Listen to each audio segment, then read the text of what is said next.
Hi, guys. I'm reading the comments. Can y'all see us? We got a 5x5. Let's see. I mean, I've had it up for a while, so I don't want to reload anything and lose it. Hopefully y'all can. Anyways, I haven't got a 5x5. Maybe they can't. I don't know. Maybe. I can. Can you see us on your end? Yeah, I can see it on that end. Here, I'm going to see if the sound's there. Miss Sharon, can you see and hear us fine? Apparently, there's some issues with YouTube right now. Hey, I think you're 5x5. I can hear it on that end, and I can see it just fine. So okay, so let's see. Let's give some shout outs. Who's in here? Backwoods, how are you? I'm glad you made it. I saw you. Miss Betty, how are you? Leslie, I'm glad you're here. Good to see you. The prepping artist, great to see you. Rich, welcome. Huckleberry, Loretta, of course, Miss Sharon. Coffee first, then speak. Random, hey girl, how are you? If I miss you, I'm sorry. Dusty, how are you doing?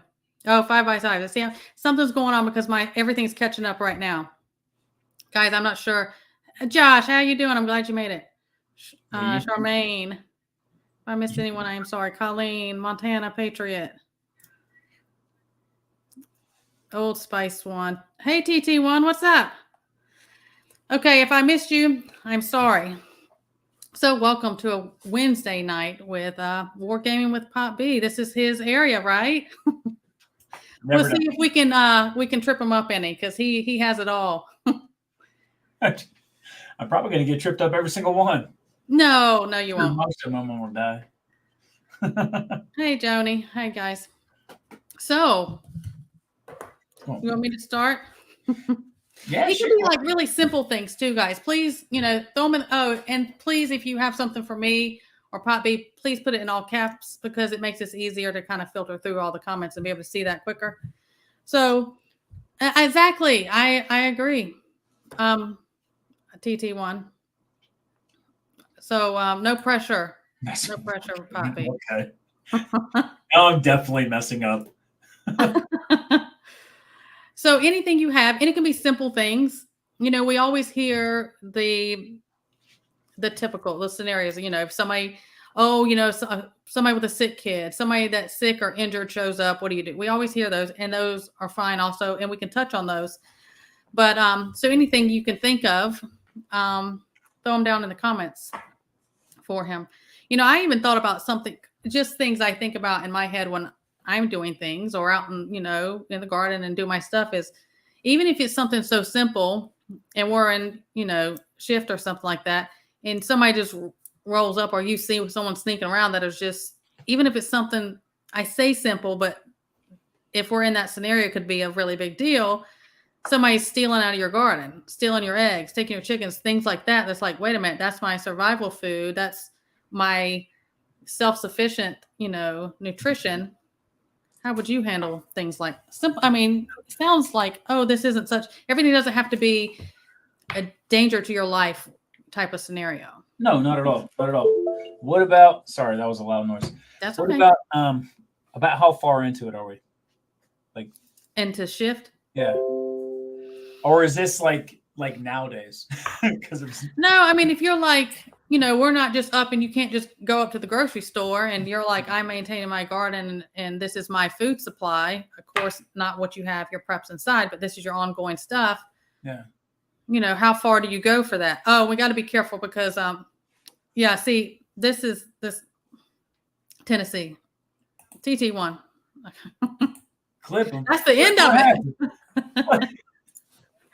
So anyways, do you go, what are your things? I mean, if it's like my life isn't in danger, but that is taking, how would you handle that?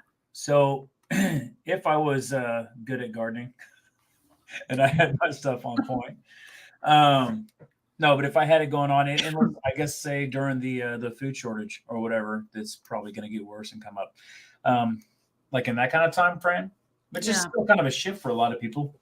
Yeah. Obviously, a kinetic wouldn't make sense or anything like that because we're still in civil society. I would probably confront the person. If they run, Right. they run, and if they don't, and I'm able to talk to them, I'd want to know. I mean, if they're homeless, I know if you feed them, they come back and things like that.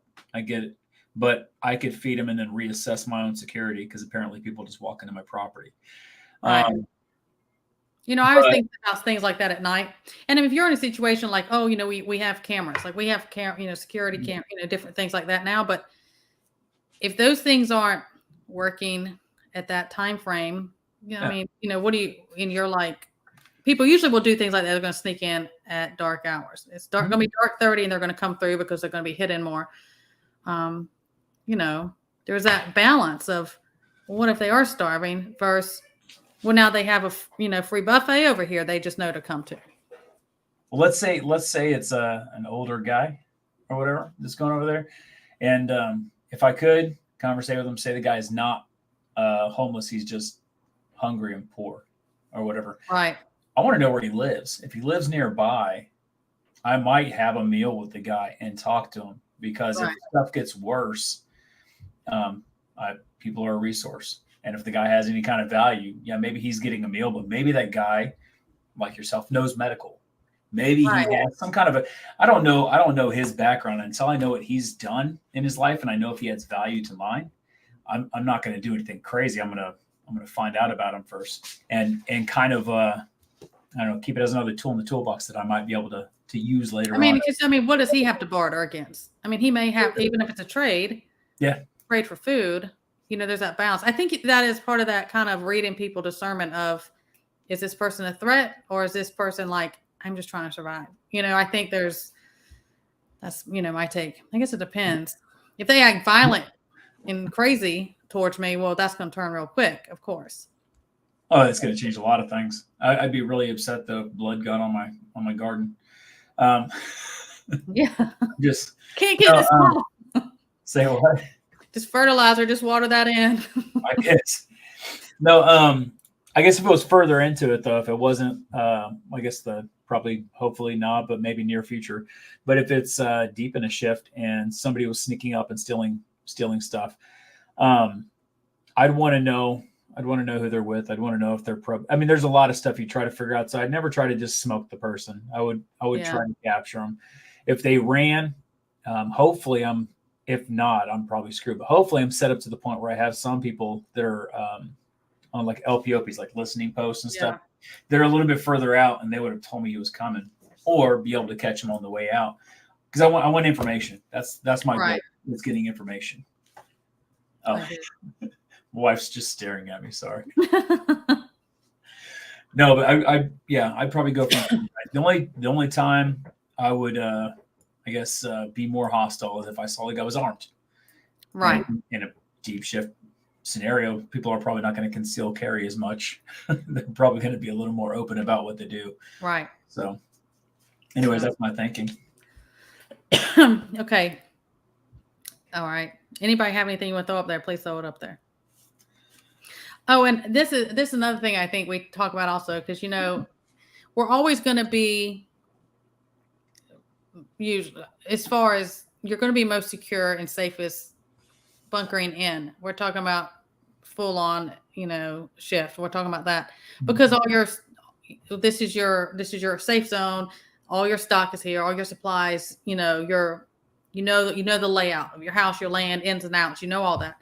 Where are your lines in the sand that says, we have to go. You have to bunker. And see, it's different. It is this isn't a cut and dry answer to me, because if it was just you by yourself, you don't have to worry about yourself. But if you have a family, if you have children, maybe you have an elderly person that lives with you, maybe you have a special needs person that lives with you, to leave that's like last case. That's just do you have lines in the sand that's like, hey, okay, we have to go? I mean, I'm never going to jump the gun.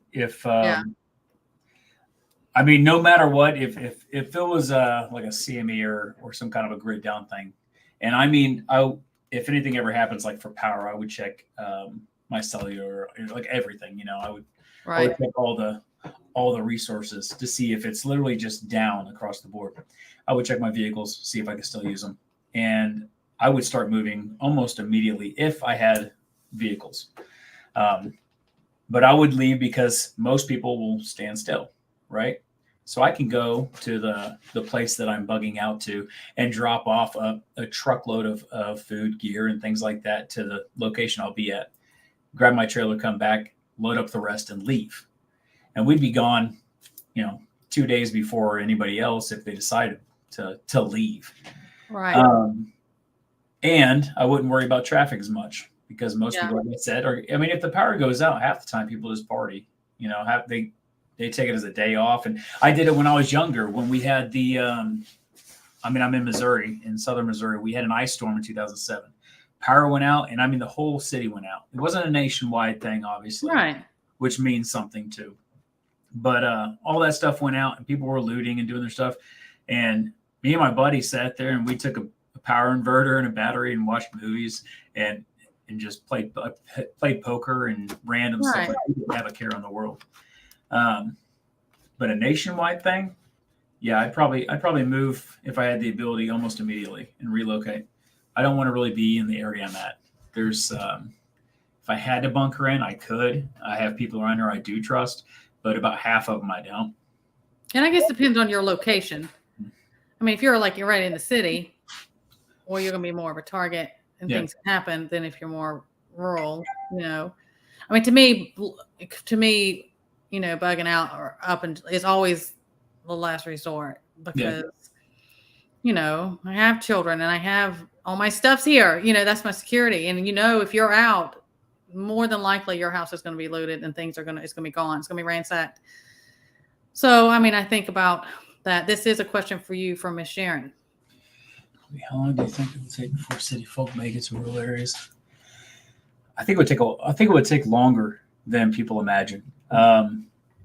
Cities got a lot of infrastructure. It's going to have a lot of shelter, and I don't think people are just going to run out into the woods and avoid it, especially depending on the time of season, right? So if you're sitting there in the city and everything breaks down, I think for one, you'd have a lot of issues with if you're in an area that has gang activity and things like that, with people doing territorial stuff, taking advantage of it, looting, and doing small petty crimes and stuff like that. I think it would take a lot longer. Maybe when people start getting hungry, but I think they would start fighting themselves internally before they start moving out. Right. It would be easier to go to another person's home if you're a marauder and take their food and eat that than it is to go out there and try to hunt for the first time. Right. So I don't think you might have some like-minded individuals that leave pretty fast and pretty early on because they just couldn't or didn't want to take care of a homestead anymore, but they understand how to do it. So they might bounce, but I don't think I'm most concerned about intentional fires. Like they try to drive people out of rural areas. I've thought about that.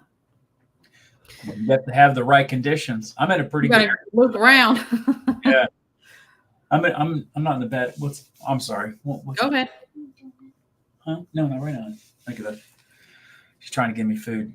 No jokes. He's always got food and snacks. The first thing I thought of, she's like, "You want a donut?" I'm like, "No, not right now." It's an organic donut, by the way. Organic? What is this? I'm just kidding. So I don't think they'd leave that fast. Is this what you were talking about, Miss Sharon? If they were doing that, if they were, butchering your birds, taking your birds, that's your meat, that's your eggs. Is that what you were talking about? Hopefully so. That right there, that's so there's a thing called AOJ, right? And even if it was a time now, you might have a hard time explaining it. I don't know. Depends on what they're armed with or how they're killing them. If they're just wringing their necks and being stupid degenerates, then it might be a different situation. But say you have someone out there shooting them or with a machete and they're just attacking it. They're a threat, right? They have the ability to cause you or your family harm. They're already causing your property harm. Right. You come outside and confront them because they're on your property. They have the opportunity to attack you. And then if they turn and face you, they square up with you, or they start getting louder verbally and they start upping their posture, then you're in jeopardy, especially if they're moving at you. So you have AOJ, ability, opportunity, jeopardy. That's exactly what you'd have to. All right, this down. You could. I mean, but that's what you have to explain in court. So if you went out there with a shotgun, a pistol, whatever, and you wanted to protect your area from someone that's destroying it, and they turn and they do that. I mean, if they run off, they run off. You've scared them away. Congratulations. Right. If they shift, obviously things change. Yeah. But for now, backwoods, you got to be able to explain 3 things if you want to make it out of court. Yeah. And see, when I think we get to that level, I don't think that those systems are going to be going. I guess when I think about running these scenarios, I'm like, the civilization like we know it isn't what it's going to be. See, if someone's going to go to the point and it's already deep in a shift and they're just killing your food source, they don't add value to your life. They don't need to add value to the world anymore. I'm just saying. He's just saying, guys. No, I know what you're saying. The worst thing that's going to happen is they're part of another group and they go back there and say easy pickings, So there's also, I saw someone in there say just start raising stuff inside and everything. You could do a lot of things to turn that around a little bit and make it more secure, a little more hidden, maybe. There are a lot of things you can. That's right, TT1. There are a lot of things you can grow and do inside. I talk about that all the time. We try to do a bit of both. Anyways, just because things happen outside. Well, I mean, natural disasters, and which is another big thing. If we're deep into shift, the earth and everything's still been going on. You live in hurricane-prone areas, we're still going to get hurricanes. If you have, tornadoes, if you have heavy snow and all these things, those things are still going to come. They're just going to make it that much harder. Yeah. And I think that that's important to say, oh, well, I'm used to this. This is what I've always lived or grown up. Because live in the Southeast. We have hurricanes and tornadoes. That's just part of life. But when it's like, it's just going to be different. I think we have to take that in consideration, that we're going to have to do things differently than we normally did when those natural disasters occurred. You ever heard of anybody, what if you made in your coop for your chickens and a tornado's coming or anything like that, and you had their own personal shelters? So you literally just open it up, corral them in, close it. It's got ventilation. It's got sumps so it doesn't just fill up and drown them. Right. But you could actually sit there, lock it down. If the whole entire coop flies and they stay alive. Yeah. I don't know. Yeah, because you could lose. That's happened. That's happened to us before. Lose your garden. We've had bad hurricanes, and just lose everything you've done. And same can go for animals, not just and which does happen when we have really bad hurricanes. There's massive flooding, different things. People would be horses and cattle, and all that stuff that can happen, which is something I come across. And if I've missed anyone, I know. I was just looking through there, seeing if I could. The chat. Yeah, there's a lot of natural TT1 that have happened, and people that's what made me a prepper, because you were like, man, I really got hit, or we were out without power for so long, or something totally got messed up. I hear that often. I'm looking back through here, make sure I didn't miss anything. It's going to be a huge thing in shift too, because how many people? I know I haven't really. I live out here, so I can kind of look at the sky and see what's going on if there's funnel clouds and stuff. But how many people have ever researched what it takes to all of a sudden start making tornado weather in your area, or hurricane and things like that? Right. We get sirens, so we sit here comfortably and watch TV, and it tells you to go in your basement. Yeah, you're not going to get the alerts on your phone, or we get different sirens and stuff that go on. We know what they are, and you become used to that. And we've been without power for a very long time, and from that, even before the actual big storm gets there, and it is different. You don't have the news telling you, hey, there's a tornado this many miles or whatever, or the scanners are going off or whatever. That is different, and but like we said before. Yeah, a lot of us Huckleberry, right? It's a lot, I see. I get into chat. I completely forgot where I was going. Look what you did, Huckleberry. I cannot remember at all where I was going with that. just talking about the you have no power, like Tennessee Tech was saying, you don't have any early warning systems, which is Yeah, but so we've lost things before the storm actually, has hit, and it was very different than when you're like, oh, everything's kind of on, and then when it got really bad, things kind of went out. Yeah, Huckleberry. Everyone up here on here that POTB did the other night, we can't help it. We go squirrel. We get the reading. We got a lot to keep up with when we're doing this. Okay. almost everything I prep for is for without power, not to regain power, but manual. Like being that's kind of where I was going. I was saying, I said in one of my things before. I think I was doing a live with with Josh, and I was like, we always for myself, always go back and think, our grandparents, great grandparents, some of you youngins, maybe your great great grandparents, they did that. They survived. And the thing is, we also have a lot of distractions, and we have these comfort conveniences for us that we've grown accustomed to, but they were more in tune with weather and nature and patterns than what we are. And I think that you'll get more back in tune with that after things calm down. That's what I always say about everything, any of this natural stuff, man-made, anything is always being level-headed. I mean, or you're gonna make rash, crazy decisions and get yourself hurt or something. Hey, Negan says it. People are a resource. What now?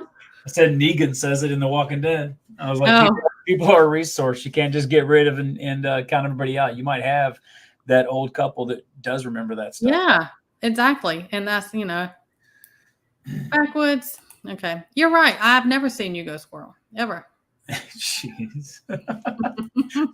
Now we're going squirrel about going squirrel. That's the funniest part. All right, guys, what y'all got for him? Come on, somebody stump him. I've always liked the ones that pertain to where they live. So if you had somebody in chat that sat there and it's something that they ever thought about because they live in X, Y, and Z, and they've been trying to figure out what they think they would do for whatever problem. I probably don't have the answer, but I can tell you what I'd probably do. Yeah, and I mean, a lot of things we talk about, different things. I'm like, what applies to me or what I do, or I may encounter somebody in the Northwest is not, or the Midwest, they're not, and I'm not going to encounter the things they do. Yeah, you always got to find. I got a question above this too. Everyone, you got to find out, but you better know you better know how to read people and have discernment, because, in which I have a question about something pertaining to that as well, as far as our MAG community tribes. POTB. I do not know. EMP kill a generator? I do not know. I have no idea. Thank you, Michael. You won the prize tonight because you stumped him. Well, I mean, I guess everything depends. I don't think anybody does. We don't know how high it would be set up if it's on the ground. We don't know how it'd be implemented. So an EMP is very vague, right? So we don't even know if it's going to kill vehicles that are turned off. We don't know if it's going to. I mean, I'm assuming destroy power. I mean, it will for electronic stuff, right? It would have, wouldn't it? But everything. Everything that's electronic. I mean, if you have they have all those chips and stuff in cars. Mm-hmm. I don't see how those would work. But I mean, okay. So what's the? I guess what I'm saying is I don't know the size of whatever they're using to cause an EMP. I don't know what they're. If it's a broad area or just a very centralized EMP is what he's saying. Yeah. What's the effects as it goes out? Does it lose it and it doesn't affect something as stupid as your watch, but your truck doesn't work, or you know what I mean? Like. Yeah, that's why I think there's so many levels to EMP and grid down. It's not. I don't think it's all or nothing, but I do understand why asking that, Michael. Absolutely, because I have different things. I'll ask my husband. I was like, "What do you think this?" Because we keep certain things in Faraday cages or doubles and stuff. I don't know, but I don't know enough about what absolutely will. Oh, here's one for you. Move, Miss Sharon, run! It's time to bug out and go. Well, you know what? You might be in an extremely dangerous and extremely safe area. Because what would the nation want to protect to make sure there's not further on crap, because we're a resource to them as too. I mean, we're paying them for all their stupid stuff, right? So if something was to happen towards that reactor you're at, I would assume they would try to defend key areas like that would just be catastrophic after the fact. Because it'd be something else they'd have to deal with. All that stuff would just cascade. And if they can mitigate it, people would die. But if they can mitigate how bad it was, you might be in a safer area. Now, if it's a complete blown shift and no one's manning that thing, I'd probably leave. Time to back out. How long is too long for a tourniquet? Well, you can do your military stuff, and you can answer. Well, I've asked this before to some people, and we all talk about tourniquets and doing this and that. But let's say I got shot and it severed a radial artery or whatever, right? And I'm bleeding and I cut it off. Now what? I don't have any skill to be able to stop that arterial bleeding. So unless I have somebody in my mag or team or anything that has some kind of a surgical skill set or whatever to do that kind of stuff, I mean, I'm just sitting there with it on, hoping I find somebody or come across somebody that has something. Too long is just going to be, if you don't have a way to fix it after the fact, it doesn't even matter how long it's on. You can't do anything about it. Yeah. Working trauma, there was things like this that happened. So the worst case you leave it on too long is you're going to lose whatever's below it. Yeah. That can happen. But you'd rather have it on too long than to have somebody bleed to death. It's better, like, I lost the lower part of my leg, but they bled out and died. Yeah. And so there's a lot of scenarios that go with that. But I've seen them on a very long time, and I've seen horrific tissue and cell damage and clean out type amputations of soft tissue and stuff like that. And you try to close them up the best you can. And I've seen smaller areas like I talk about in your arm and hand, and then they lost it because there was no blood supply for long enough, and you couldn't get it. But if the person is still, like he said, uncontrollably, you're hitting a gusher, you're bleeding, and you don't have any way to clamp that off internally and just clamp just that say it's an artery or something like that. You can't clamp that off right then and get to it and know, like, you have somebody who knows what they're doing. Mm-hmm. You're better just to leave it on because, and try, if you're trying to go get them help or someone to come to that individual and help them, but it's better to lose a part of a body part than somebody bleed out. So what's your thoughts on shoelace tourniquets? I don't recommend it unless that's all you had. No, you need to do something in there, and there's all kinds of different things, but, I mean, you do what you have to do, but like different things like that, I would definitely, how they would teach you where you stick like a stick. Yeah. Twist. And you wind them. That's going to be better than people just want, I'm just going to, pull this really tight. I'm just going to tie this off and pull it. You're not going to get it that way. You will not even believe how tight tourniquets have to be to slow that, to really stop something. Painfully not tight. With pressure. Huh? Painfully tight. Yeah. I mean, that's going to hurt, and you might as well expect the amount of pain that just from putting a tourniquet on top of whatever they got going on. I would say people can sit there, and if you've got good Lord, was it steps or the freaking doctor thing, stethoscope? Yeah, yeah, good Lord. But you got one of those, they can sit there and apply a tourniquet to their arm, and then go down there and reach to see if you can still feel or hear the pulse. You can see if you've cut it off. I mean, before actually.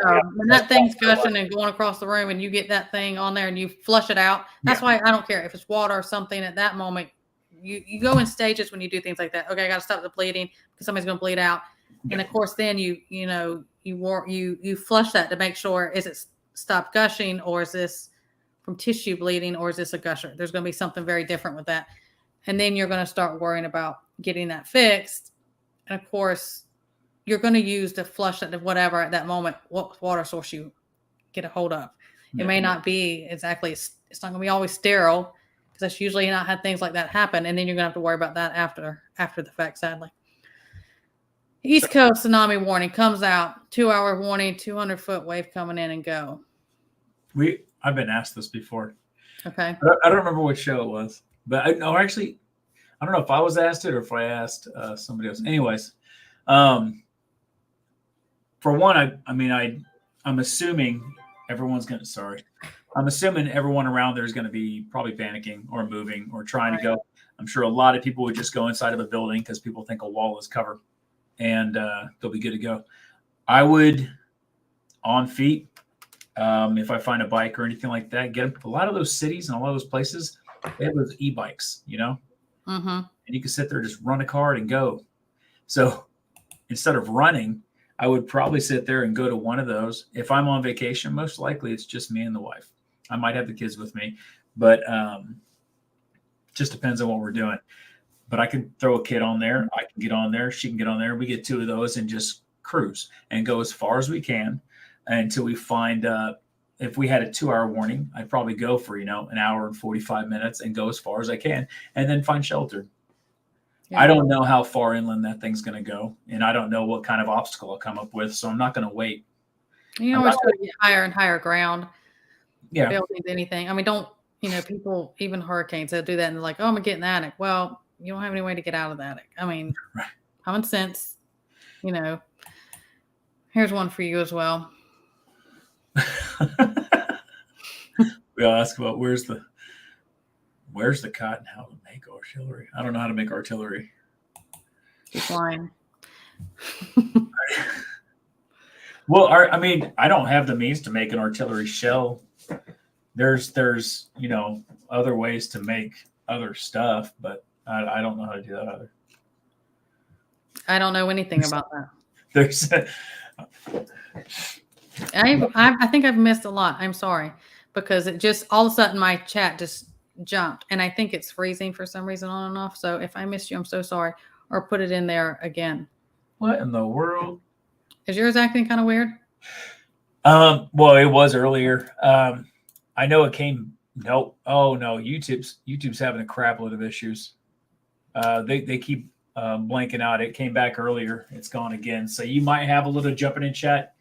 Yeah, he was like wouldn't move, and I was like, well, no, nobody's talking or anything. And then all of a sudden, it just like went like way up. I mean, just what is this? And maybe I missed it. So I get that part, and I know we're talking about what would it take out, but I'm assuming, and I don't know, I'm assuming the effects of a CME is going to be different than an unknown size and distance, and I mean distance to Earth for an EMP. You know what I mean? I mean, if you're in California, besides the power grid, but your personal electronics and means of transportation, are they going to be affected if something goes off on the East Coast? Yeah. I would assume. See, I often think that. I'm sorry, I'm probably way behind. Michael, are you talking about like stop bleed? I think everyone keep biggest thing you can carry of cayenne pepper in your go bags and all that type of, it'll stop it off. The big thing with like stop bleed and stuff like that.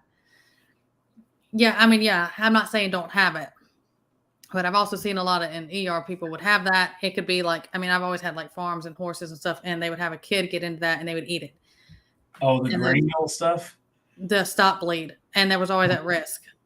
And I've seen horrific things like that. And cayenne pepper, but I would definitely put something on it if you're talking about the bleeding stuff, because that's going to be your first thing, because that can happen really, really, really fast with somebody. Certain ones, inner leg, different things, really quicker than you would think. Like quick clot, black cat, different things. I think you should always have. Like I said, I've done a whole thing about cayenne pepper and keeping that. Yeah, don't lose your cool too, because if all you have is quick clot and you don't have the hemorrhaging, like the bandage, it's got the same kind of component on it, but it's actually in a cloth. If you have the granular stuff and you break that open trying to save it, and you sit there and start to pour it, and the wind gushes it right into your eyeballs. Yeah, I'm like, and then the bandages you can have it, and it really that's why I say about knowledge is power, is like whatever books I have a really good one also, and I'm sure is even like field medic stuff. Yep. Is everything like that, because just read about it, just read the things, what can happen, because there's a lot of things you have to have, like, well, you can have this part, you don't have this to go with it, you're just kind of stalling things. And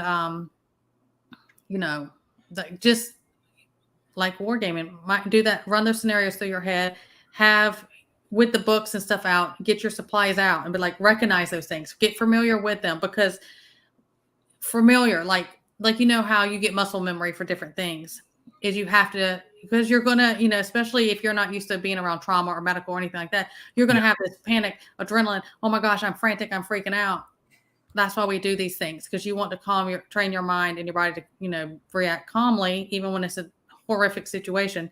Calm in the storm, you can freak out later. But okay.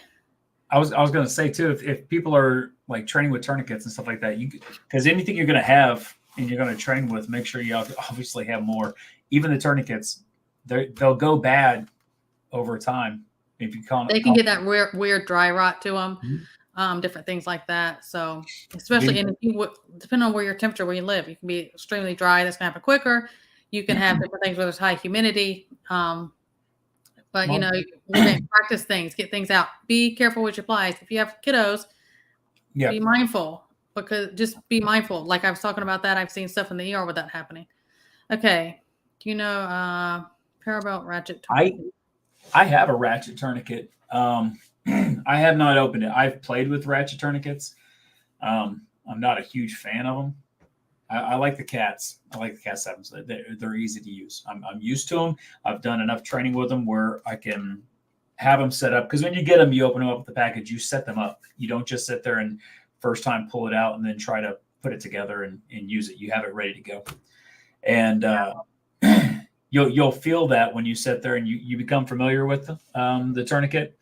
And then you time yourself, because like you said, you've got those things, the platinum 10, the golden hour, and all that kind of stuff that's gonna kill you if you don't get it applied soon enough. Hey, Native. Especially at night. We were doing we'd have a trainer sit there and take the tourniquet and he'd throw it on the ground because crap just happened, and he'd shut off the light and close the door and turn the timer on, and we'd have to sit there and find it and put it on. And then it was fun. But man, you start getting a little antsy when you're timed and everything's. Oh yeah, because it's second when we did training, when I went through that to become, trauma nurse and stuff, and they're right behind you. And the backwards, I think you've talked about this, is even being like at the range or, probably, firearm type of stuff, and you're learning, people learn. You better be able to stay focused and do what you got to do with noise and chaos and scares behind you and movement around you and all of that. Okay, so cayenne pepper, if you have a bleed and you pour that on there, it's going to bite. Okay, it's going to tell you about yourself, but it will stop bleed. It'll help that. And different things for cayenne pepper.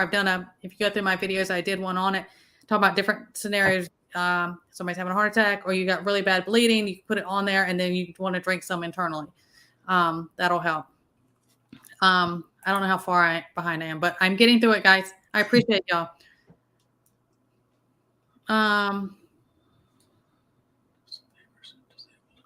Then that's what I talk about when you stay or go. Everyone's scenario is going to be different. And do you have somewhere planned out? You go, like, do you have a bug out location? Do you have another house of a trusted individual you can get to? Yeah. Are you going by foot? Are you going by bike? Are your cars still running? And have your maps, because depending on what's going on that you may have to bug out. Like we all say, you better stay off the main roads and know how to maneuver your way somewhere else. Plan those things out. Print out maps of your area. And my thing about anything like that is, where are you? Do you have somewhere in mind to go? Or are you just taking for the woods? You're gonna have a lot of people die in the woods when they don't know how to get their way out too. Oh yeah. There's ways. Learn how to use a compass, learn how to do the pace count, learn how to do oh my goodness. A back azimuth and all that kind of stuff, and like the cross section, and try to figure out what you are, where you look at a prominent feature and compare it on the map, and then shoot your azimuth and go to the back azimuth, do another one, and then you can actually like pinpoint where you're at and move your way out of the location. So there's a lot of ways to get unstuck. Now, of course, you get in some really thick forest you're not going to go tree and tree. There's not much you're going to see sometimes. So, Right. I mean, I guess situation dictates. Yeah. So, Michael G, anything, we're not talking about an artery bleed. Okay. We're not talking about somebody's bleeding out, need something like that. But if you just have like an injury, yeah, but they're not going to bleed out, anything that's an absorption. And of course, you want to do pressure above your heart, common sense, things like that. But yeah, I mean, anything like that, you can, yeah. And you know how my stuff, I mean, because that's why I have that mixture of, I mean, I do people, I do the naturopathic side of things, but I was a trauma nurse. I merged those and I have, both sides of that. And people, I think a lot of people do prep for, because when you start hearing, you hear about, was it gunshot wounds? Anyways, I did. If people think about like that, or they got in some hand-to-hand combat, I don't think that's a lot of the injuries. I think it's going to be illnesses. Maybe it's from water. Maybe it's from different things that, go on. Simple injuries that would be no big deal. But if you have no running water, or you're lack on different things, or you can't just get to urgent care or something like that, you don't want to die of an infection, but something that could have been easily, prevented. Say make sure you get some training too, and not by somebody like me. Get training from somebody like a professional. Yeah. I mean, I'll emphasize that. There's people that are subject matter experts, and you got to get it from them. If it was like nothing else, and you can only go off of the information on what you got around you, then yeah, you can go off anybody. But you got a lot of time right now, and I do. And that's why I say get your books, get your manuals, get your books, print off things, make your notebooks. If you have to write it down yourself, whatever your scenario is, now, like have it like now. And then there's miniature ones you can do. You can take information out of those books and be like, I'm gonna handwrite this, laminate it so it's waterproof, whatever. I'm gonna put it in my go bags. I'm gonna put it in my medical kit or whatever you need. And you can buy different things like that, but something easy access, color code it so you can flip to it easy, especially if you're not used to doing medical, different things, so you can get to it.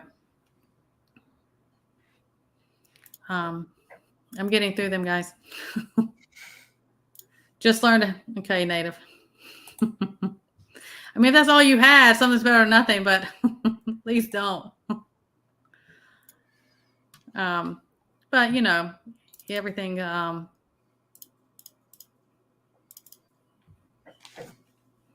are a lot of good. You would be. I mean, backwards. There are a lot of things that you could use duct tape for keeping things closed if you had to. Yes, and no matter what you do, don't do this. Don't get on. Don't do it. On the bus. Don't get on. Don't get on. But what if they have candy? He's all like snacks. They got food though. No. As a little kid, if the stranger offers you candy, are you going to get in the van? No, Poppy, you're not. Haven't you ever seen the one? Guy has puppies. Are you going to get in the van? Yes. No. No. No. No. No, I'm not. No, I'm not. Am I like really far? Thoughts on using? You might be. I know Anna Jack was saying there earlier about that belt ratchet tourniquet. Yeah. I've never. Did I put that up there? You might have. I've been. I'll try to look at other stuff too. I apologize. I was going to say the one I had was a cuff. It's a ratchet, but it's a cuff one. Right. So railroad. I mean, there's different things. If you are safe and there's not a bunch of other people, it depends on how you got to mind yourself and other people. Yeah. And I'm big about, depending on where you are, getting lost, getting out of places, is walk by water sources, creeks, river, that's stuff's going to flow a certain way to get you out. And you're going to have, water if you have to boil it, it's going to be running, it's going to be safer for you. But if you better be careful. This is my thing about being somewhere. It depends on how open it is. You can see you're open, but you can't see who's in the woods watching you. So I worry about things like that. But if you that's your way and you got to get out and it leads somewhere, you know which way you're going. Just don't walk as a group. For one, don't walk by yourself. If you have to go on the rail by yourself, I'd probably use the sides and stuff like that if there's any kind of vegetation for some concealment. But if you could, and you got train tracks going somewhere, you could satellite, right? And you could have your group of 4 split off 2 and 2, and you can have people following the tracks and people following alongside out of sight, right? So people can react to each other. If something does happen, the people on the train tracks can go help, or vice versa. And you're not just completely in one spot, just isolated if any incident happens. And get a scanner. Buy a scanner. If you don't have a scanner, I love mine. Oh, it's hilarious. I've sat there and turned mine on. I'll play around with it every once in a while, and I've listened to people. Thank you, Miss Sharon. Oh, that's awesome. I do appreciate you. You don't have to do that. I appreciate it. But I've listened to people's ham radio conversations and stuff. Yeah, you can hear all kinds of stuff. And that's another thing about getting, like, having ham radios, like, oh, you know, getting on different lists and having your call, doing all, you know, your license for that. You get on there and just listen, and you're going to get more knowledge of just being quiet and listening. Or you get a scanner that actually pick up frequencies as you're walking along, and you hear somebody say, "Oh yeah, I've got the girl in the blue jacket. She's walking down the railroad tracks right now." Yeah, see? And that's something else I wanted to bring up. I'm trying to get through this because I feel bad. I'm so far behind in chat. Okay. Hey, Snoopy, I'm glad to see you. Oh, do you have a tin roof? I love a tin roof. I can just sleep through it. I had old farmhouse had a tin roof in that rain. So I do want to ask you, Poppy, about this one. If you have your community, you have your tribe, you have your mag, whatever you want to call it, and we're deep into the situation, and you're like, you find somebody in there, they're shady. They're not what you thought they were. They're a threat. They're whatever. What is your time when we're in that? How do you exit that situation for, hey, this is a threat. This person is more of a danger to us. This person is doing shady stuff. I mean, as far as not getting me a strike, I mean. No, you're fine. I don't know what you're going to say. Said some pretty messed up stuff on these. If I had somebody, am I in charge or are they in charge? Aren't you supposed to run so that nobody knows who's really in charge when you do that? Well, I'm just saying if it was a group of mine and we had picked up somebody and he's proven to be shady or anything like that throughout the time, I would just utilize him in more dangerous areas. I'd take him away from responsibility. So if need be and he's being shady, you pair him with somebody you trust. He could do post. You take him out on runs, and he might just happen to be the first person in the building. Right, because I mean, I think, you know, like first thing, like, hey, you know, they're out. Yeah, you're a threat to all of us. You're out. You're doing this. You're stealing, hiding. You're a threat or whatever it is. Okay, you get them out, and then you do think, okay, they're out. I mean, situation, but then it's like on the flip side is, are they going to go tell this other group, and then you don't know. But yeah, I mean, if I know he's stealing and hiding stuff, I probably know where he's hiding it. If I've gotten that much information, if he's just being a D-bag, then it's a little bit different. Some people are just that way. But if he's actually doing something malicious, like stealing and hiding, I'm not talking about personality conflict. Yeah. Like, oh, he's just, I'm not talking. But there could be. I mean, maybe he's kind of doing the spy thing, and he's playing groups. He's doing something. If he's taking stuff outside of, let's say, our area, and he's stealing and moving it outside so somebody else can grab it or something like that, then that would probably change things. I don't think I'd confront him. Like he's a rat in there. He's got the. Yeah. I don't think I would confront him. I would use him. If he's hiding it inside the place, I would just use him until he is expended. And if it's outside, I wouldn't confront him. I'd probably set up some kind of a way to follow the people that's grabbing the stuff back to where they're at. So I would just play the system. You might lose a little bit of stuff, but you might gain a lot from it. So in the end, he's going to lose, hopefully, unless he catches on. And because there is always that thing. I mean, I've heard within the community, YouTube prepping community, they even, like you set up now, we're not in as deep as the situations we're talking about, right? Yeah. Everything is coming, and we're different than we were several years ago. But then they were like, oh, this was part of my community, this was my mag, that's my tribe we're setting up. And then as time was going, maybe they were doing, all of them were getting together and doing a camping thing, because they were kind of, wargaming. They're playing those, they're using their skills. Yeah. And then they've come out and said, oh my gosh, this is not going to work. This individual, even family members, and they're like, this is more of an issue. This is a problem. This is a threat. And they've had to kind of regroup about things like that. I've heard several that have talked to me about that. And like, we completely now, and I've heard people say, I don't know what I'm going to do, because I have just a very small community, kind of mag, and then all of a sudden I'm like, this is more of a threat. This is a problem, and they're kind of starting over from building that back up because, hey, Ghost, as I understand, people talk about being this lone wolf and whatever, but you can't stay awake all the time. If you get hurt, you're done. If something like that happens, and I understand it's hard. It's hard to trust people and like-minded people. Somebody asked earlier, and I can't remember. Somebody said something, a scanner versus CB. I believe they asked. I think they said which one was better, and I missed it. Something's going on with my chat. It'll jump big things at once. I'm not. Well, it's Teresa. Teresa asked it. Okay, I'm sorry I missed that. But so, what is your opinion on that, or did you cover? Well, I mean, if you can get both, why not get both? I don't have. I mean, I used to have a CB, but it was my dad's. But the scanner I got was a Uniden scanner that can go over a whole bunch of frequencies, so I know the emergency stuff. But I can also scan and do things like that. As long as you can find something that can pick up radio frequencies and scan for them while you're, well, obviously it's a scanner, but constantly bounce around to try to hit them. You should be good. I don't know if there's a lot of really bad ones out there. I went with Uniden because it's just a known brand.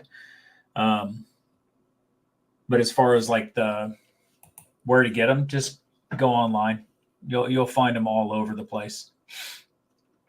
Yeah, I do. I've had people I've known about all my life, and they'll say, you'll get the things, you're wasting your time, your money, your energy. Why are you doing this? Prepping, you're crazy, blah, blah. You know how it goes.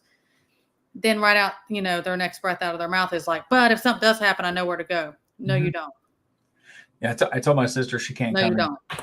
That's not going to work out for them. Yeah. And I have a big heart, and I do, but if somebody is willingly not doing their own part, and we all have different levels, what we can and can't do, how long ago we started, I mean, but don't just blindly say, I'm not going to do it. But if something is, I'm just going to ride off of someone else. No. Mm-hmm. No, Gmod, you can monitor activity with scanners too, depending on what kind you get. When we were on patrol, we'd have our interpreter. He would carry a scanner with him everywhere we went. So while we'd walk around, he'd be like, "Okay, they're watching us," and he would sit there and he would start naming stuff like, "Oh, he's talking about you right now. He's talking about you right now," because most of them don't think that they can be heard. You get your little 2A radios and you think no one's going to hear you. Just like get a ham radio and you think no one's going to listen to your conversation, but it's not. Yeah. You better watch what you're saying because people are listening to you no matter what you think. Yeah. Unless you know how to do crypto and you have the means to do crypto, someone's going to hear you no matter what. That's why you just got to learn how to talk. Not everything has to be when you're looking at, not to break off into a conversation, but when you're looking at where you're at and what you're doing, your area should be somewhat mapped out if it's going to be familiar to you for a while. So your roads should have different names. Nothing should be like, oh, we're on 7th Street. It should be, Eagle or something. You have, I've been places where they used football teams and baseball teams where they used colors, and there's a lot of different things you can do to change up what you're talking about, and all your people know, but they don't. Yeah, you're really trusted people. You should have some type of coding across the board for stuff. Oh yeah. For everything. I mean, anything that's going on, anything, you should already have that. You should have that established, and everybody has that. Yeah, that's why we speak different languages. Another thing I think about, often, like when my husband and I would talk about, if we're deep into shift, it's really bad. You always have, if say I'm out in the garden and I'm having to do stuff, well, he's going to be watching he's going to be watching the surroundings and watching me because somebody may be trying to do something horrible to you, and you're just out there in your garden because they want what you have, and they want, tons of different things.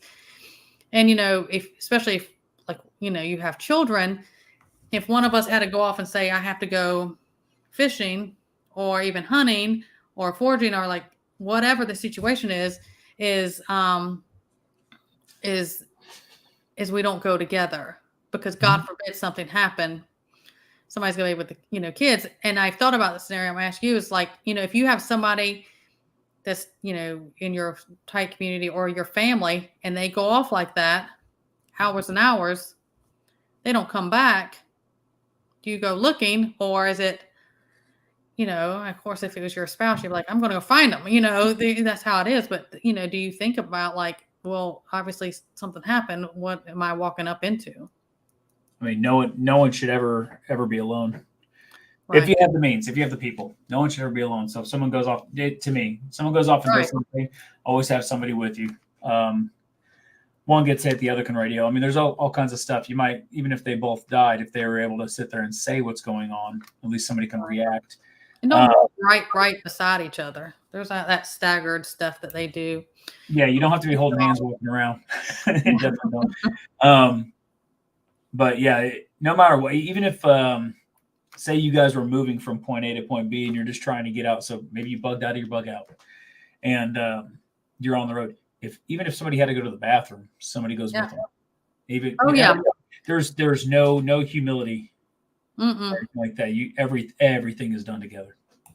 At least with well, not to use the term like just every single military, but you're a little battle buddy, Yeah, so, I mean, that is true. You have that, there's that, if you want to call it your buddy system or whatever, you just don't do that. But yes, Huckleberry always got my back. I got his back. That's the way it works. I think we got it right. Anybody have anything else? What do you got? You got any scenarios you want to throw it at us? Okay. All right. I was just looking at them actually.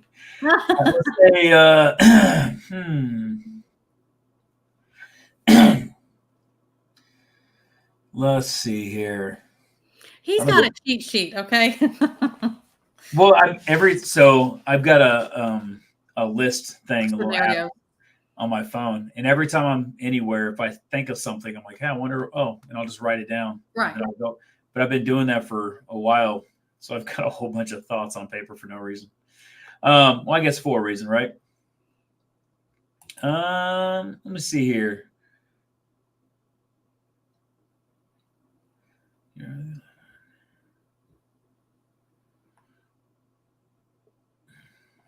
Let's do. You want to do deep in shift or? Yeah, why not? Yeah, you always. And speaking of that, why he's coming up with something ridiculous that I'm not going to be able to answer. Is like also Poppy, do you have that thing like if we're deep into shift, you and people who are within your home or whatever y'all are at, you sleep in shifts. You never get where everyone goes to sleep at night. I don't believe in doing that. If you're deep in shift, you have to do night watch. You have to do fire watch. That's just what that is. In my opinion, that's just no 100%. And you gotta, I mean, yeah. Hopefully, people get lucky enough that they find enough people that they can not have just one person up at night or a 50. Because you start doing 50-50 with people, and you got 4 people in your group, and 2 are up, 2 are down. You waste hours just rotating sleep between. I didn't see it, Ohio. I'm very sorry. I don't know what's going on with chat tonight. I don't see like right now. I just put that up there and it went up like it zoomed way up. And sometimes I can sit there and scroll it and it won't go. Could you pop it back down there if somebody saw it? I'm very sorry. Yeah, I don't see it at all. What's your scenario? That's right. That's right, PT1. He didn't have a choice, right? Yeah, can somebody drop Poppy's link in there, please? Go, do that. Any links y'all want to put, y'all's links, put them up there. Yeah, Miss Sharon is. Ohio. Nobody seems to see it unless YouTube is being sensitive, and it was maybe. I mean, silly things.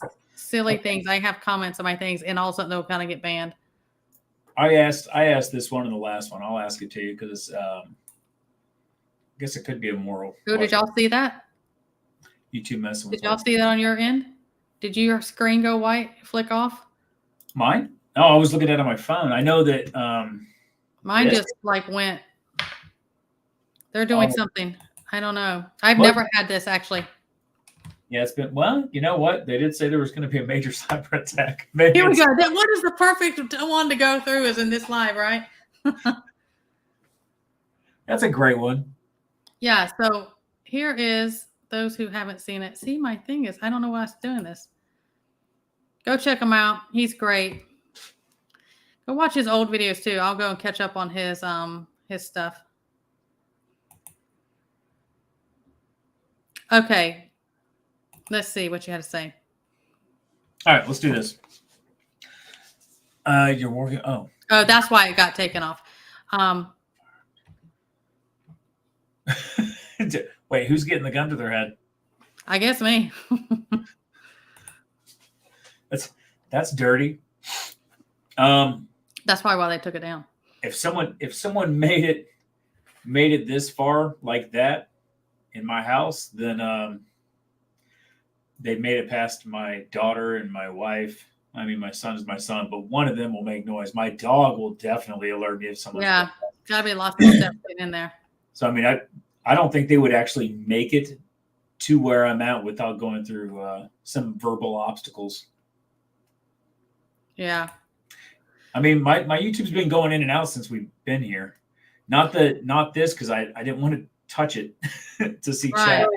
But yeah, so people were saying, so this morning I was in a live chat actually over on Prepper Nation, John's thing, and it kicked me out. It like completely just kicked me out twice. And I was mainly just listening because I was doing other stuff. And I was on my phone, and it just completely took me out. So I don't know what's going on.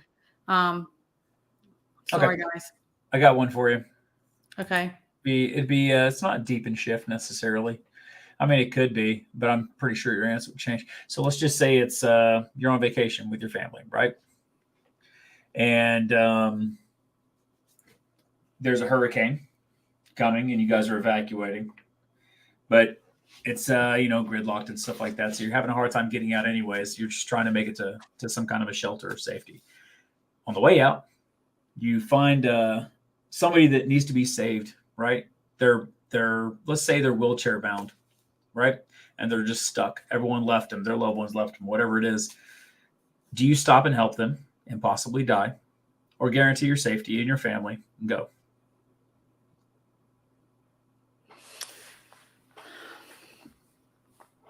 So somebody's coming and we have to get.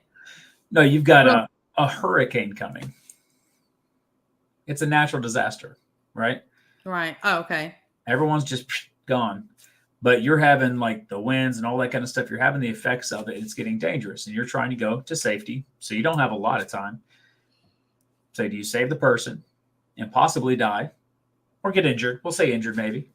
Or do you just immediately go to safety with your family? I would never put my family's life or safety in jeopardy over anyone else. Okay. That's just the line I have to do. All right. If it came to them, moreover than myself, oh yeah, I am. I can feel the pressure. I wouldn't, because I'm a parent. That's how it is. But yeah, see, he says I'm stopping helping. I do have that. I mean, if I see Rex or anything, I have to I got to get out because this is what it is. I think, myself, and we're just injured. Well, we're injured. We can do something about that. But if it came to my children and stuff, I wouldn't jeopardize them. If it came to myself, I would probably do what I could and keep moving. It depends on, I don't know if I couldn't move them. I couldn't throw them with me, or it's like, oh, we're all on foot and we'll have to get out of here. And they're not going to be able to do it. Let me put you at least in shelter right here. I don't know. No, so I get it. You got your kids. I mean, I do the same thing. I got my kids with me. I'm sorry, but they're probably going to maybe survive, Who knows? Yeah. And I get, okay, so what if all of a sudden that person's not an older person in a wheelchair, but a child? Well, I'm going to pick them up and take them. Not take them. That's not awful, right? So, I mean, I would help them out. If it was something that I'm like, okay, we can, and there's not like, oh, there are families here and there and, dire need of help. I can help you as we go. if that's what you're. I ask because it always changes. It always gets tweaked when people look at an older person and then all of a sudden it's a kid. Right. There's always some I mean, kind if it was like there's nobody here, or it's like, oh, my family's over here and they're waiting, I'm not gonna, and they're injured. Is that what you're saying? They're injured, or they're just stuck there and we're all trying to go. Yeah, they're just stuck. You can even say the wheelchair's on its side and they can't get up, and they're left. Right. But you have a good chance of dying trying to save them, and you do have kids. Yeah, but you can scoop a kid up and go. I mean, you can carry that weight. I couldn't carry a full grown person. We better get to the gym. But it doesn't. But at the end of the day, it doesn't matter.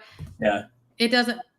If it came to my children, yeah, it doesn't matter who wouldn't matter who it was.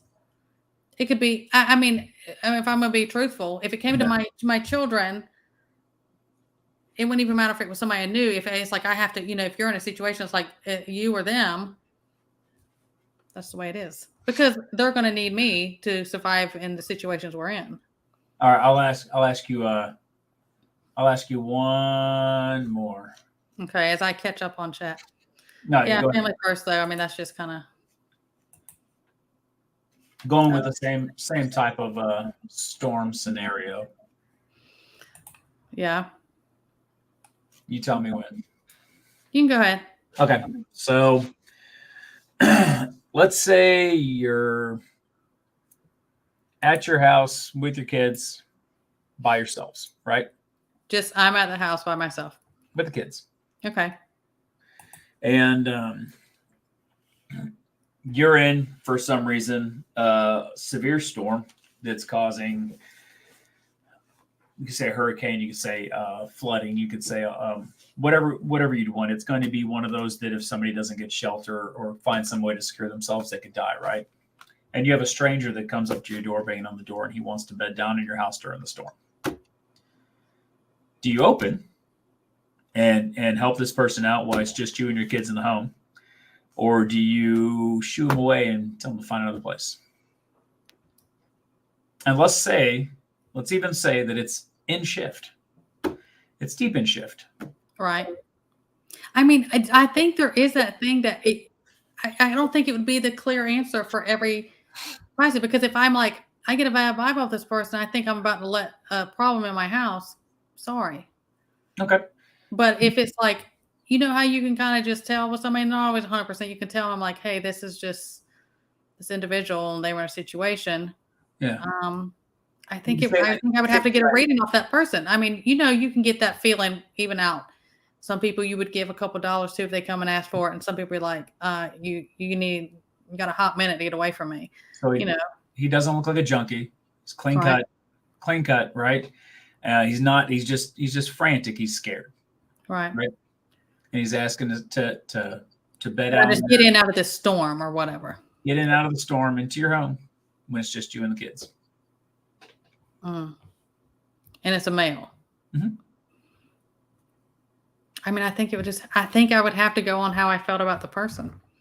If I had a bad vibe about it, I wouldn't. I would say you can go to this abandoned whatever. You can go in the garage, but you can't get access in there. But I would never let my guard down for not a second. I would always make sure that I had protection between me and that individual. Sorry. Okay. So there's a good chance they're going to be bouncing and kicking rocks. Casey is cold-hearted. Yeah, it's always different when you add children into the mix. That's why I said even about bugging out, or you're like, I'm hunkering down, or I'm bugging out about something. It's like, if I have kids, it is different. It's gonna be last case unless it's like life or death, because you're so much more vulnerable when you do that, and your supplies and everything. Oh, see ya, TT1. So yeah, I can tell you right now, I would tell my wife. I have done this, and I can't get into that, but I have done that. I have. Somebody was trying to get in, and I told him, I will through this door. Yeah, see, I've done it there before. And but it was a bad situation. There's all kinds of these things. I like the moral questions. If you would leave somebody, you open your door for a neighbor and stuff like that. I would tell my wife to do the same. I would tell them to kick rocks. If I wasn't there, I would want her to not let a stranger of any type. Yeah,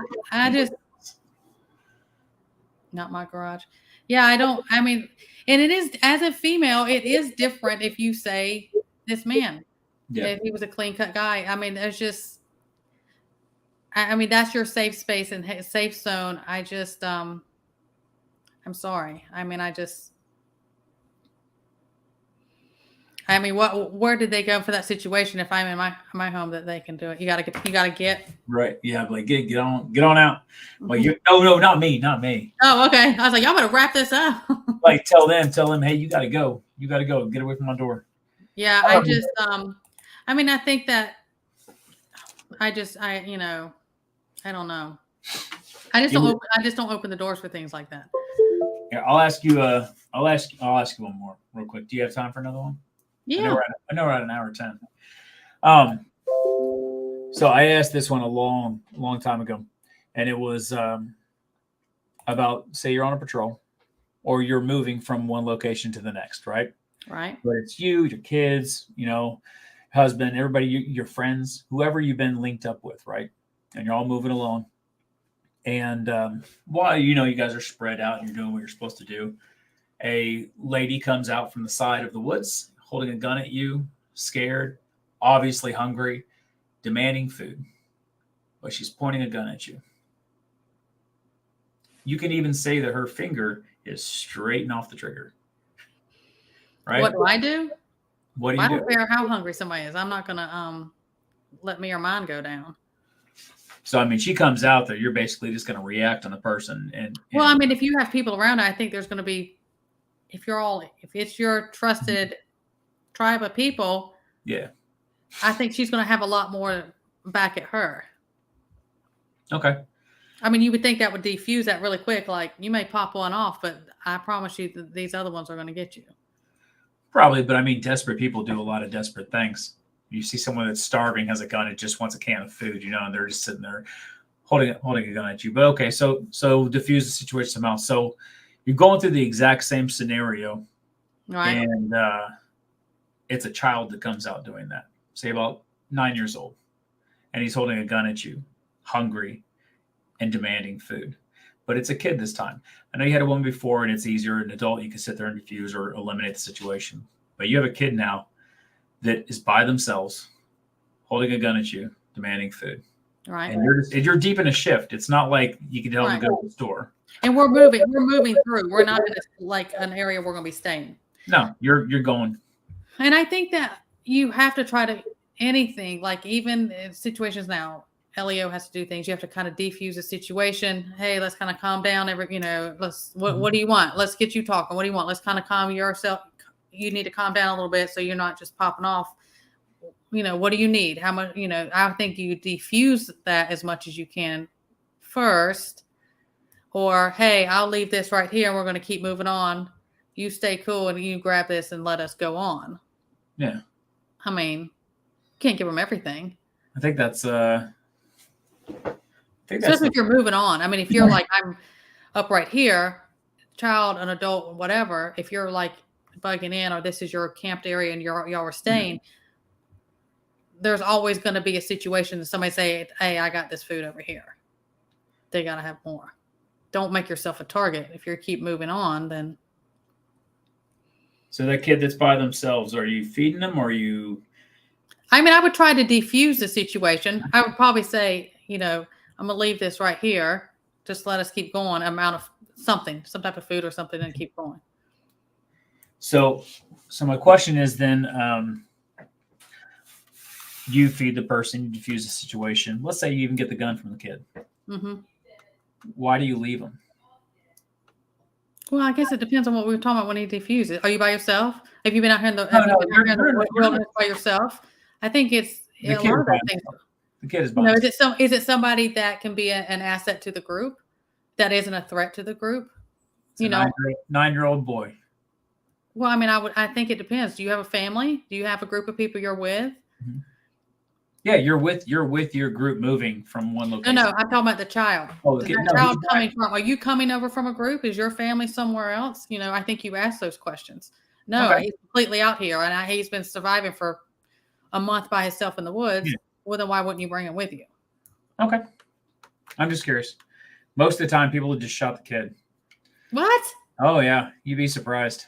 People, No, there's not. a lot of people would get really trigger happy, and I ask a lot of questions too. Not all completely similar, but around about shift and things like that to see what kind of morals people Right. would.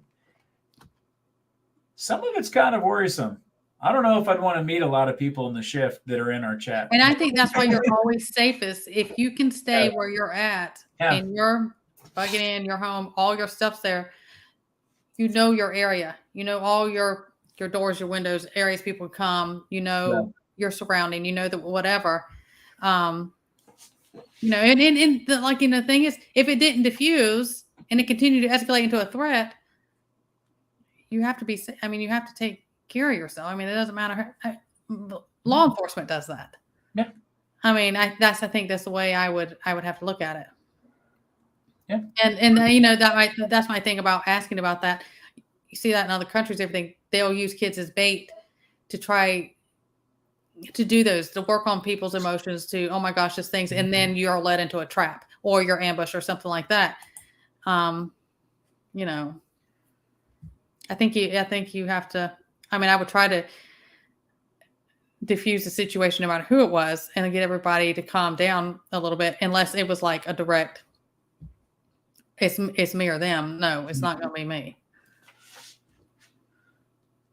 So then capitalizing on that, if you're sitting there and you're asking them questions, you're trying to figure out stuff, and you guys are moving around. Say you guys got some kind of radio communication. It's not so far that you don't have things charged. Right. Would you send people around? Would you have them kind of go a little bit deeper into the woods or into that unknown area just to see if there is another camp? Oh yeah, I think we always have to have that. Like say, I think there's everybody has their own position, their own. What's the word I'm looking for? But I think it's doing the surroundings. Somebody may have to circle all the way back around from the other side and kind of see, hey, what's out here? You have watchers and stuff like that. I mean, and then you always got to think about what's your time frame on something. Are we trying to get out of here fast? And we like, hey, I can't even stop for a second. We got to get. Yeah. I think that matters. But I mean, if you just like, that's hard. It's hard. Those are hard situations, right? And the thing is, I mean, God forbid we have to encounter them. But I feel like you're, well, if you're in a rush and you're moving from one spot to the next, you'd almost have to still deal with the situation some fashion. Because if you just left and the guy did have somebody and they follow you. Yeah, that's what somebody's watching, somebody's following you, you're distracted with them. We talk about distractions all the time. Yeah. And they're coming up. That's why your group never goes together. You always satellite each other. You can always move around. So you get that. Yeah, I mean, that's hit up. You get the other team that goes around and kind of sneaks up on a situation. Can at least tell you, hey, he's got a family over here. And you're like, oh, he said he was alone. Right. But I'll give you those. I'm trying to catch up on, make sure I haven't missed anything.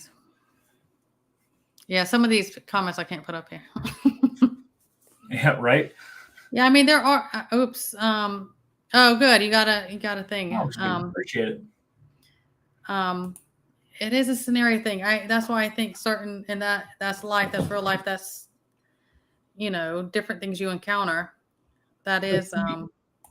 But see, you answered right. Because you asked questions. Right. So, I mean, a lot of times you get presented with a scenario and people just make up their mind right there on the spot, but you sat there and I think that's about being level-headed in different scenarios. Huh? I think that's about being level-headed in different scenarios and not being reactive, but being controlled reactive. Yeah. I think it's about a mindset of asking stuff like that. I mean, that's my opinion. What you guys think? Anyone have anything else? Yes. Yeah, seriously, if you haven't, again, there's his channel. Go check him out. Great guy, super smart. He knows all the